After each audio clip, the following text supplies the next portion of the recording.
Hey, what's up, 7th grade? This is going to be a short video about how to start solving two-step equations using tape diagrams, or I'm sorry, hanger diagrams. So I'm going to go and solve this equation that we set up in the last video using the tape diagram, and then also showing you the steps down here with the equation, so you'll kind of have two different methods to solve after this video. Cool? So what I'm going to do first is I'm going to use the tape diagram. My goal is to get what one of these x's equals. So I'm trying to find what x equals. And if I want to do that, my first thing I have to do is get rid of these single digits or this numbers with the x's. So if I cross out an x here, our rule is whatever we do to one side, we have to do to the other. So if I cross a 1 out on this side, I got to cross a 1 out on that side.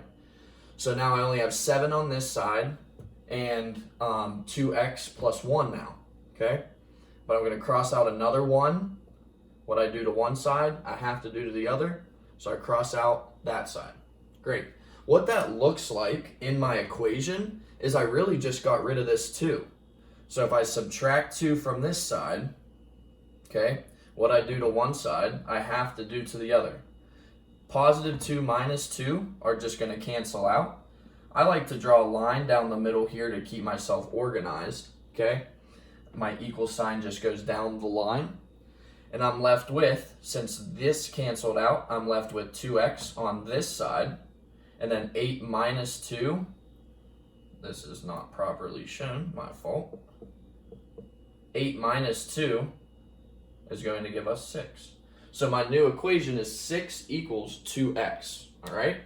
So now that's what I have here, 6 equals 2x. So now my question is, how can we group these numbers and these x's? So I'm going to try to take these 6 and turn them into 2 different groups. So that looks like 2 groups to me, okay? And this group could go to that x, and this group could go to that x. Great. So when we're finding groupings, it's really just dividing. So what that looks like for our equation is, since we have 2 times x is what's going on here, we're really just going to divide by 2, use the inverse operation of multiplication, divide by 2. And then on this side, 6 divided by 2 is 3. Carry down my equal sign. 2 divided by 2 is 1, and I'm left with my x on this side. So that right there tells me 3 is equal to x. And if I look into my hanger diagram, that is exactly what it tells me. Each x has 1, 2, 3, or each x value is equal to 3. Okay, so that's the first one for you. The second one here, let's do this one in blue. All right, so I got my w's on this side. It doesn't matter that my variable's on this side instead of this side now. The inverse operations and the steps we're going to take with the hanger diagram are going to be the exact same, okay? So what we're going to do is we're going to start with just the numbers. So I cross 1 out here, cross 1 out there. What I do to one side, I have to do to the other. Cross 1 out here, cross 1 out there. Cross 1 out here, cross 1 out there. Great. So what does that look like in my equation? It looks like subtracting 3 from each side, okay? Positive 3 minus 3 is going to cancel.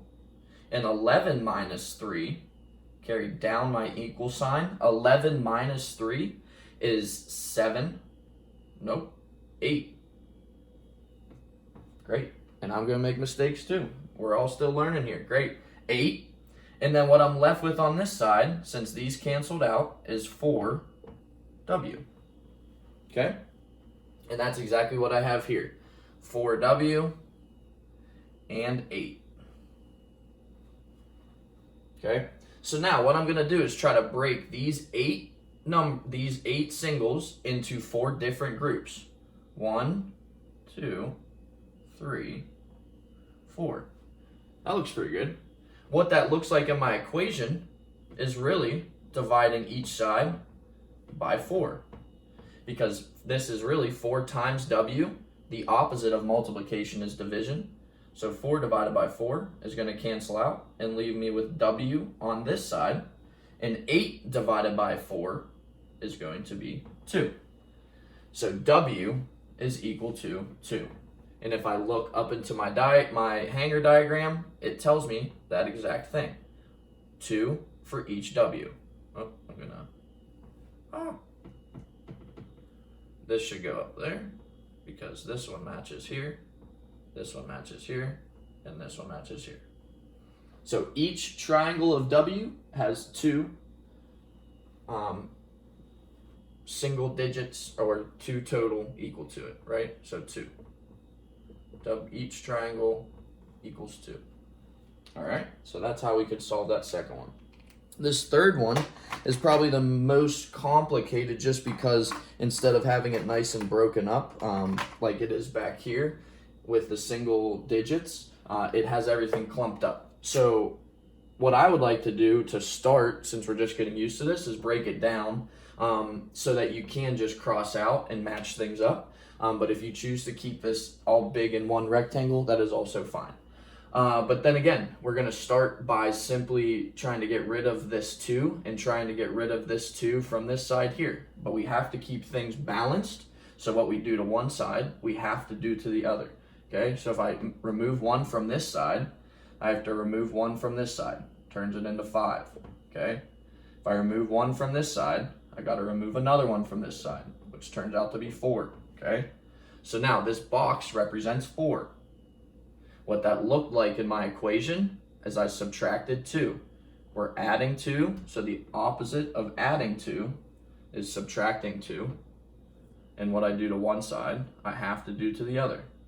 Carry down my equal sign. 6 minus 2 is 4. And then 3y, nothing's going to happen to that. And then positive 2 minus 2 is going to cancel out.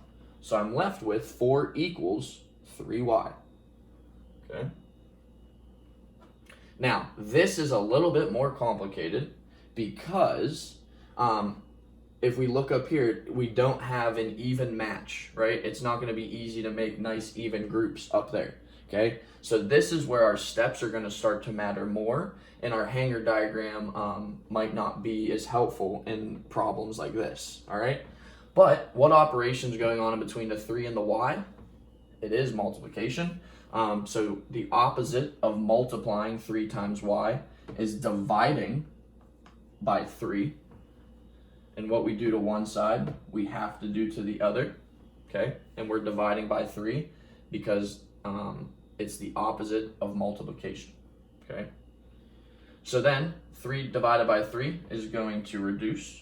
Okay, carry down our equal sign. I'm left with y on this side, and then this is actually just my answer, 4 over 3. Okay, so in this case, y is equal to 4/3, or 1 1/3 if you want to turn it into a mixed number.